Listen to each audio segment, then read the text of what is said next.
Hello and welcome back to my channel. I'm Joseph and I'm going to be continuing my top 100 greatest games of all time. So we're going to kick this one off with number 73, which is Roll Cage Stage 2. Came out on the PSX in 2000 and it's a brilliant game. Now, this game I mentioned earlier, it's one of the fastest games that I've ever played, if not the fastest game that I've ever played. Now, you can hit speeds in this game of like 400 plus miles an hour. I swear nearly 500 miles an hour you can go in this game.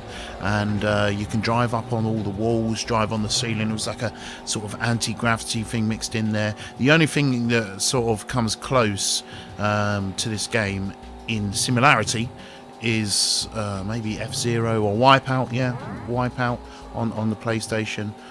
They are the only things that come close to this game in terms of speed as well. This game I spent a fucking long time on trying to complete it, because if you do one little it was not very forgiving when you made a mistake on the tracks. Let's just say that. The weapons were cool though, and the fact that you could just drive on the ceiling, and yeah, that was cool. And it didn't matter what way you landed up. It was like one of those remote controlled cars that you used to have. It was fucking brilliant.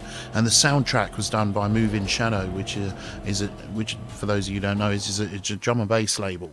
And I was banging to it at the time, and I listened to that thing over and over and over. And because it was a PlayStation CD, you could put it in your CD player and just listen to it like normal from track 2 onwards, from what I remember. So yeah, that's why this game goes there on my list. So yeah, moving on. So number 72 on our list is Tony Hawk's Pro Skater 4, PS2, 2002. What a great game. Now, I've always loved the Tony Hawk series, so it doesn't really, unless it's a shitty game, if you put it out there for me, I'm going to play the fucking shit out of it. So, just to get this straight, Tony Hawk's Pro Skater HD, crap.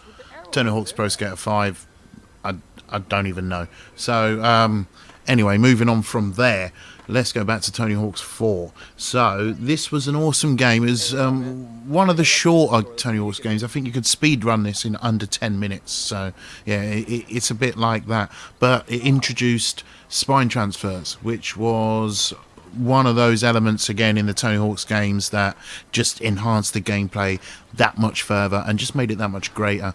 And again, I spent numerous amounts of hours on this game, kicking ass actually, because I was good at this game and I could complete all the Tony Hawk's games and I was awesome.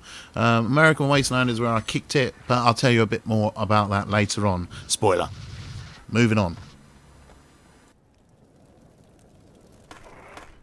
So number 71, we've got Tony Hawk's Underground 2.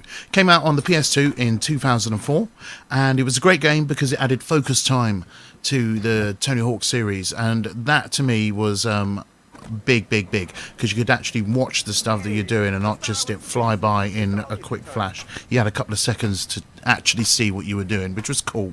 And it also added the sticker slap, which was a new touch on just a wall plant, but it was new, so that's cool. And the story sort of focused around world destruction rather than skating. It was based more about Bam Margera actually, more than Tony Hawk, which is kind of cool. It added a new spin on the same old story that you've been playing over and over and over. And we had the return of classic mode, so you could go back and do those levels with your 2-minute runs just like you could do back in the day, just like Tony Hawk's used to be. But this game was bigger and better, of course.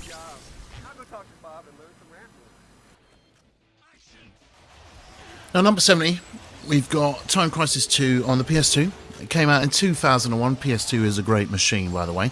And this game, everybody knows this game. If you've ever been to an arcade, you would have heard the term, shoot outside the screen. That is this game. That means you've got to reload your fucking gun and carry on. And I had this game on the PS2, and I had a couple of G-Cons with it.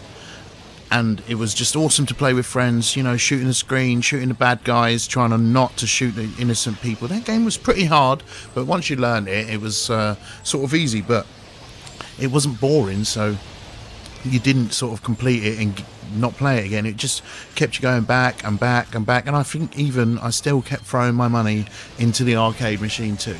Don't know why, because I had it at home, but it's just a different kind of experience. It's that game. That game is a good game. Everybody knows it. Everybody played it. That's why it's on this list. We're not out yet. So at 69, we got DC Universe Online. This came out on the PS3 in 2011, and I also played it into the PS4 early days. Now, this game is special because it's an MMO with superheroes.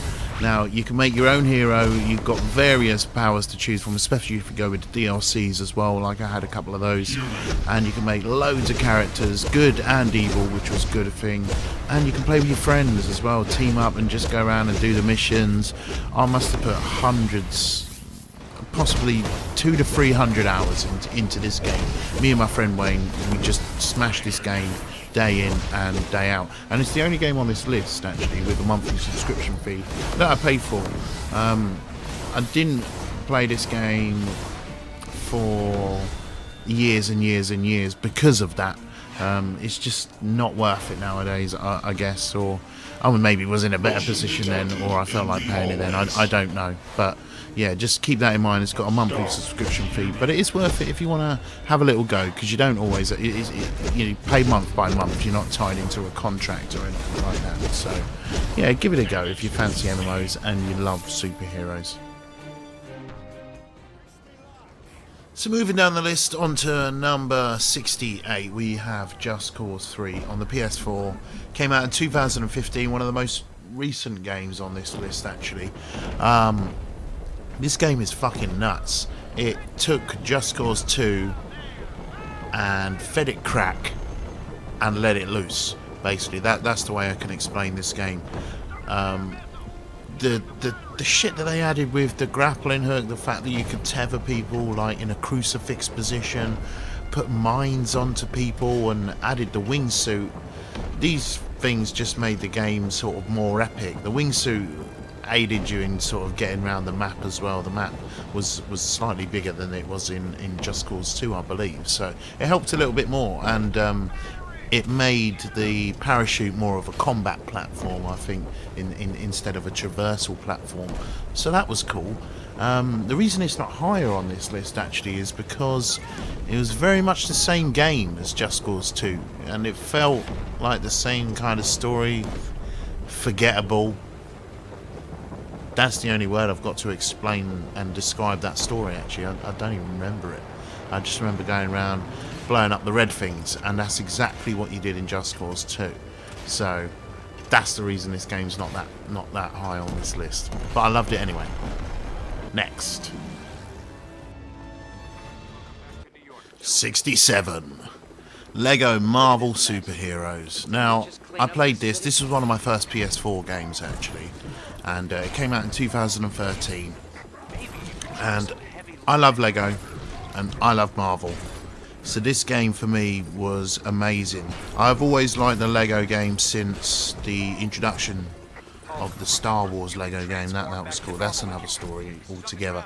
But the reason I love this so much is because it wasn't like what they were doing at the time. They Lego games were tending to follow films and things like that, and this was just a bit different. They actually made an Avengers Lego thing after this, so but this was different. Your base was the helicarrier, and you jumped down to Earth basically to do your missions, and it was open world as well, which I'd never seen before in a Lego game. So I really enjoyed sort of just going around. Like I mean, other games have been open world, but it was like going around the streets and stuff. That was cool, because I didn't play that Lego City one, and I only played a bit of the Lego Movie one. So yeah, that's how that story goes basically. And I completed this game with my girlfriend actually. We 100%ed the whole game. Well, she didn't 100% it with me, but I filled in the little gaps after we completed the story and stuff. And yeah, it's one of the only games actually that I have a platinum trophy on PlayStation on. I've got 3, and this is one of them. And yeah, so that's why it's on this position on this list. Moving on. So at 66, we've got Zoo Tycoon 2 on Windows in 2010. Now, this game I played a hell of a lot of because there was nothing else really like it at the time. And I think I was playing a game on Facebook called My Zoo and My Zoo 2. Very sad, I know, but they were nice, and you learn about animals, and I love animals. And basically, this was a game in the sort of sim building games that I love, and you could make your own zoo. So brilliant stuff there, and it had a dinosaur add-on. Brilliant stuff there too. I liked the Jurassic Park building game, but it wasn't that great. And this did the dinosaurs much better than Jurassic Park did the dinosaurs. Which sounds odd, but it's true. And that's why I love this game. Okay, so we're going to go with 65. Tony Hawk's Underground. PS2, 2003. It was a great game because it took my already beloved Tony Hawk's franchise and turned it into something new. It progressed the franchise into something even better than it already was. It gave you this open world where you went around talking to people, getting missions. You had the rags to riches story where your creator skater actually meant something this time, and I actually made it look surprisingly enough like me, which was quite cool, because the only games doing a decent creator person at the time were the wrestling games. I think I spent a lot of time in there, so that was cool to have a wicked creator skater. And the fact that you could get off your board now and extend your combos beyond even millions more was just awesome. And I loved just running around and doing all the crazy shit that was just in this game that weren't really part of the story, but it enabled you to progress the story basically, and that was fun too. So they added the wall push as well, and the wall plant that just made it possible to extend your combos even further, which is what Tony Hawk's progression is all about. If they don't come out with a new game that's got a new way to make your combos even bigger, then it's a shit game basically. That's the way it goes. I think that's the criteria anyway. So yeah, what else is added into there? Yeah, you could drive some vehicles as well, which had the sort of handling of Watch Dogs and Watch Dogs 2 actually. They felt very similar to that game. So yeah, that's all about, wraps that game up actually. That's about everything that's in it. So yeah, we're going to move on to the next one now. Now, at 64, we've got WWE SmackDown vs. Raw 2006. I played this on a PS2 in 2005, and the reason this one goes on the list, I know this is the one with sort of the least amount of new content available in one of these games. It was kind of just the next one, if you know what I mean. But I fucking loved these games, and I always got them. And I always played them with friends, and that was why, you know, you'll see a couple of these games on this list, because it was just brilliant fun to have, you know, doing all the extra matches and stuff, and fulfill your fantasy matches, whatever the fuck that was. And the GM mode, I think, was introduced into this game as well. So it was like that was kind of the only thing that was added. But all the voice acting was much better than the last game from what I remember as well.